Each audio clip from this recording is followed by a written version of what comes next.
Hey everyone, so today I'm going to be giving my thoughts on 5 mystery thriller books that I've read recently. Majority of them are audiobooks, only one was an ebook that I read. I've really been in the mood for mystery thriller books, so I tried a few of them over the past few weeks and wanted to kind of do a roundup, wrap up on all of them and talk about which ones were my favorites and what I thought of each of them.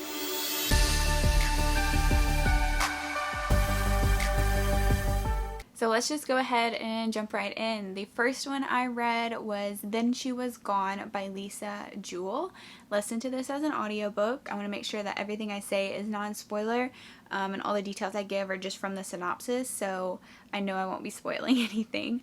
But this book is about a girl who went missing. Her name was Ellie Mack. She was 15 years old. Right before summer break, she went missing, and we mostly hear from her mother Laurel's perspective, but it does go back and forth between the present and Laurel's perspective and the past and Ellie Mack's perspective to kind of see what went wrong, what happened in the days leading up to Ellie's disappearance. So it kind of flips back and forth. And like I said, majority of the story I feel like is from Laurel's perspective in the present and how her and her family have dealt with the disappearance of Ellie and where she's at now. So the story kind of takes off when she meets a new man in a cafe and he seems great and perfect. He has daughters himself, so it kind of brings back some emotions for Laurel. And like I said, it's kind of about her moving forward, meeting this new man, but of course there's still unanswered questions about Ellie. I ended up giving this book a 3.5 out of 5 stars, close to a 4, but not quite a 4-star. To me, this was more of a slower read. I felt like it was a little bit more of a family drama, so the dynamics between Laurel, her family, all of that kind of thing, with this new man coming into the picture and his family.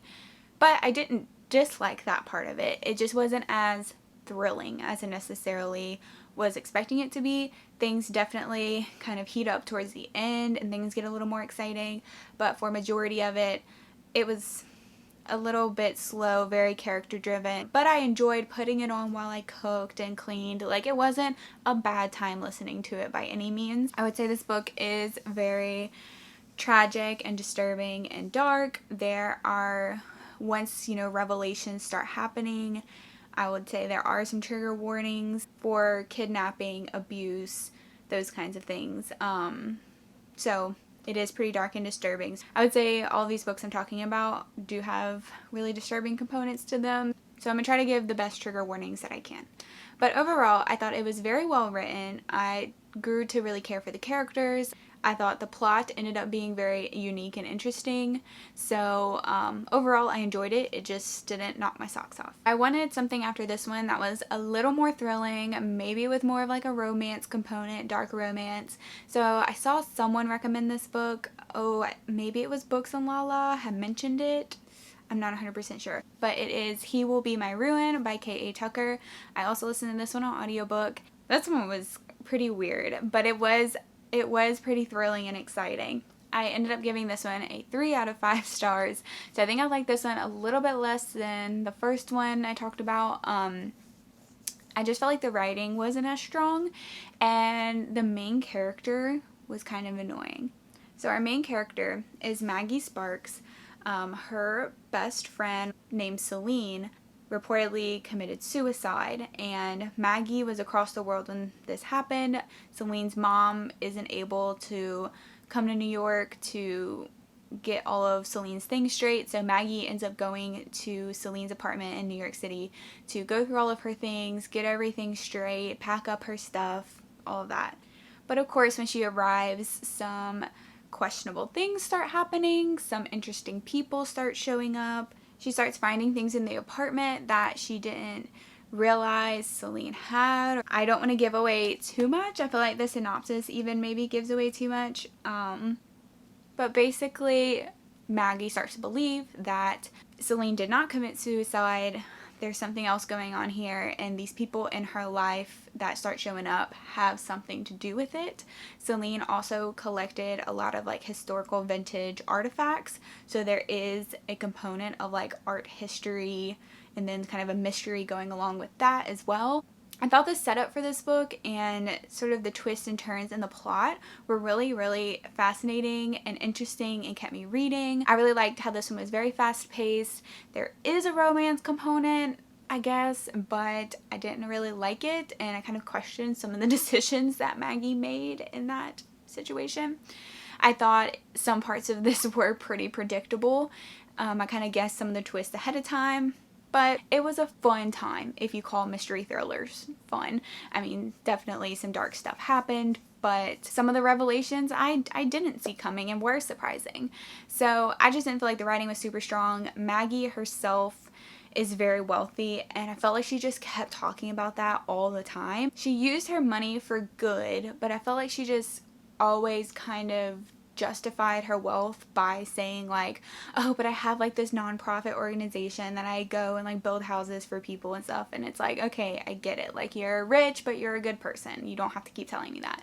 So it was kind of aggravating. I also questioned some decisions that she made, but I still didn't like really connect with the characters or the relationships. It was more of a book where you listen to it and you're like, oh wow, okay, it's going there, she's doing that, oh, all right, you know. It was more of just like fun and entertainment than actually connecting to the story, which has its place, and I didn't necessarily mind that, but that's why I gave it 3 out of 5 stars. I would say this one has trigger warnings for like drug use, suicide, and again, like kidnapping, abuse. The opening prologue of this book is kind of shocking. So I feel like actually the prologue is the most graphic and disturbing part of the book. Next, I listened to Lock Every Door by Riley Sagar on audiobook, and this one I loved. This one I ended up giving pretty much a 4 out of 5 stars, like really close, maybe like 3.75. So our main character is Jules, and she gets a new job apartment sitting in one of New York's oldest and most glamorous buildings, but she's given rules to follow while doing this job. No visitors, no nights spent away from the apartment, no disturbing the other residents, all of whom are rich and famous. I think that is kind of a good blurb synopsis for this. Again, don't want to give away too much, but I love the atmosphere and the setting of this old apartment building. I thought it was so unique and so vibrant. I could really feel like I was there from just listening to it. I loved all the descriptions and how it was written. I thought this book was very well written. Again, I love New York City, so I loved that part of it. And I don't know, I'm always interested in a story that takes place in an old building with lots of history and mysteries going on. So that part of the book was my favorite. And I also really enjoyed the main character. I thought she was great, very relatable, and I could connect to her. She was going through a lot of struggles in her life, in her relationship and financially. I thought that made her feel very real, and I could kind of understand her motives for ignoring some warning signs and taking this job. I honestly don't want to say too much more about this book because I feel like it's really good going in not knowing a lot, but it does like toe the line between reality and supernatural. I also loved meeting all the tenants in this apartment building.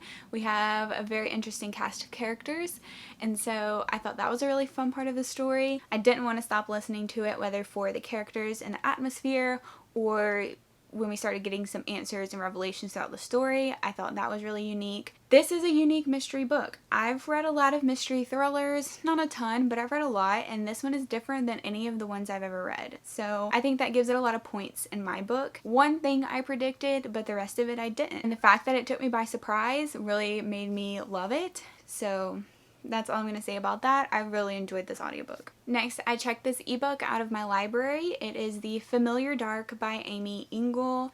This is her newest release that came out this year, I believe. Yeah, it came out March 31st of this year. And I read all of Amy Engel's other books. My favorite from her is the Book of Ivy duology. It's a YA dystopian duology, but it's so good. Definitely best duology I've ever read. One of my just all-time favorite series altogether. Her writing just I connect to it so much. Her writing makes everything just feel so real to me. It's fleshed out without dragging. I can read her books so quickly. Like for me, her writing just flows, but also isn't too fast paced to where it's skipping over important developments. I really love reading her works. This next book, The Familiar Dark, I ended up giving 4 out of 5 stars, maybe a little bit higher, 4.25. I thought it was excellently written. It wasn't necessarily what I was expecting, but I liked it a lot. It's about a mother named Eve, and she is on a quest to get justice for her daughter that was murdered on the local playground. Her daughter was 12, I believe, and it was actually her daughter and her daughter's friend that were both brutally murdered on this playground. Set in the poorest part of the Missouri Ozarks. I love books set in small towns, and I felt like the town in this book was almost its own character. And the theme of poor versus wealthy was explored in this book, and I thought it was done well, so that was one part I really enjoyed about it. But basically this book is all about Eve grieving from her daughter's loss, but then also setting out to find answers and justice whenever the cops and sheriffs in the town don't seem to really be too interested in doing that for various reasons. Like I said, I thought this book was super well written. I loved the exploration and themes of how wealth and poverty can impact a town and how it can impact the system of that town. I loved the relationships that were explored in this book, the dynamics of that. This is definitely a character-driven book versus plot-driven. I would say the plot of finding answers about her daughter really takes a back seat to exploring Eve's life and her growing up in this town and her grief and her relationships with people. But there is the mystery of her daughter's death that is a big part of the book, and I thought that was also handled super well. I cried in the end of this book. I thought it was really emotional. There's a lot of exploration of family dynamics, mother-daughter relationships. There were definitely things that took me by surprise in this book, and I really thought it was an excellent read. And it was only like maybe 300 pages, if not even that long, and I felt like it accomplished what it needed to in a short amount of pages, and I felt emotionally connected to the characters and the story. Pretty much did its job perfectly, so I highly recommend this book. So the next book is one I listened to on audio. It's a YA mystery thriller, and it's called A Good Girl's Guide to Murder by Holly Jackson. So this one is about our main character named Pippa, who is in high school, and she has to do her final project, and she decides to do her project on the closed case of a girl that was murdered in her town, and she wants to kind of open it back up because she's always had some questions about it. She wants to start re-interviewing people and trying to find more answers. So the girl that was murdered was Andy Bell, and it was determined that she was murdered by her then boyfriend Sal, and it seems pretty clear that Sal is the one that murdered her, but Pippa is not so sure. So this book listens almost like a true crime podcast. I love true crime podcasts, so I was here for it. This audiobook is a full cast, so we have a bunch of different people reading, and it just makes it feel so much more real, and we have sound effects and all that kind of stuff. So if you're going to read this book, I would highly recommend the audiobook. There's just so much more to it, and I thought it was super well done. I gave this book 4.5 out of 5 stars. I thought it was an excellent YA mystery. A lot goes on in this book, and that may be one of my only complaints is it's almost just a little overwhelming, a little convoluted at times. I just felt like it was kind of a lot to keep up with, and a little bit tedious, if that makes sense. She's interviewing someone, she's researching this, she's going to find this person, she's talking to this person. It's like bam bam bam. Pippa is always doing something in relation to this case. It's very, I guess, almost plot driven versus character driven, and I was okay with that because the plot was just so fascinating. I did predict kind of one of the twists, but not really the other one, so I was partly taken by surprise.